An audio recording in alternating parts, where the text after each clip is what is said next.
পুরনো সিস্টেমে, পুরনো আইনে আমরা আর এই বাংলাদেশকে পরিচালিত হতে দেব না। কিন্তু অভ্যুত্থানের পরে নানান শক্তি আবারও চেষ্টা করছে পুরনো সিস্টেমে এই দেশকে এগিয়ে নিয়ে যাবার। আমরা তখন বলেছি, জুলাই গণ অভ্যুত্থানে আমরা যখন রাজপথে নেমেছিলাম, আমাদের ভাইয়েরা শহীদ হয়েছে, আমাদের বোনেরা নির্যাতিত হয়েছে, আমরা এই বাংলাদেশকে আর পুরনো রূপে ফেরত দিতে দিব না। বিচার সংস্কার এবং নতুন সংবিধানের মাধ্যমে আমরা একটি নতুন বাংলাদেশের যাত্রা শুরু করতে চাই। প্রিয় মৌলভীবাজারবাসী, গণ অভ্যুত্থানের পরে আমাদের স্বপ্ন, আমাদের আকাঙ্ক্ষা ছিল আকাশচুম্বী। আমরা বলেছিলাম, তরুণরা কর্মসংস্থানের দাবিতে রাজপথে নেমেছিল, আমাদের অনেক দাবি ছিল, কিন্তু আমাদের সব স্বপ্নকে নির্বাচনের সাথে একমাত্র দাবিতে রূপান্তর করে ফেলা হয়েছে। আমরা বলেছি, আমরা নির্বাচন চাই, আমরা গণতন্ত্রের পক্ষে লড়াই করা শক্তি, আমরা ভোটাধিকারের জন্য লড়াই করা শক্তি, কিন্তু বিচার সংস্কার ছাড়া নির্বাচন অর্থহীন হয়ে যাবে। এই নির্বাচনকে জনগণ গ্রহণ করবে না।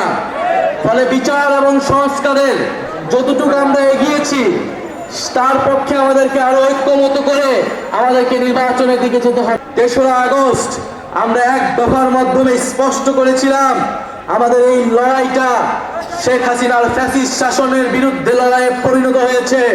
আমাদের এই কোটা সংস্কারের আন্দোলন ছিল শান্তিপূর্ণ আন্দোলন।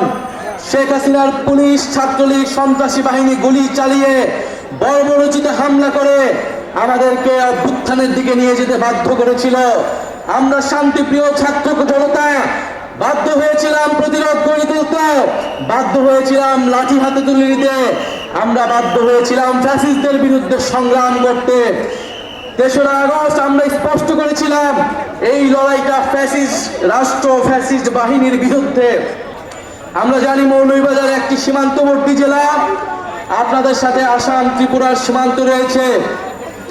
এই আসাম ত্রিপুরার সাথে বাংলাদেশের ঐতিহাসিক সম্পর্ক ছিল, সাংস্কৃতিক সম্পর্ক ছিল। দীর্ঘদিন ধরে বাঙালি বিরোধী আন্দোলন চলছে। আসামে বাঙালি জাতিগোষ্ঠীকে, মুসলমান এবং হিন্দুদেরকে বাংলাদেশি সাব্যস্ত করে সেখানে তাদের নাগরিকত্ব কেড়ে নেওয়া হচ্ছে।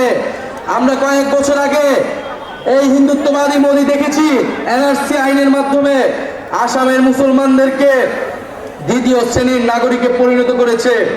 আমরা স্পষ্টভাবে বলতে চাই, এই মৌলভীবাজার থেকে বাংলাদেশে আমরা যে সম্প্রীতির রাজনীতি করতে চাই, পুরো দক্ষিণ এশিয়ায় এই সম্প্রীতির রাজনীতি আমরা ছড়িয়ে দেব।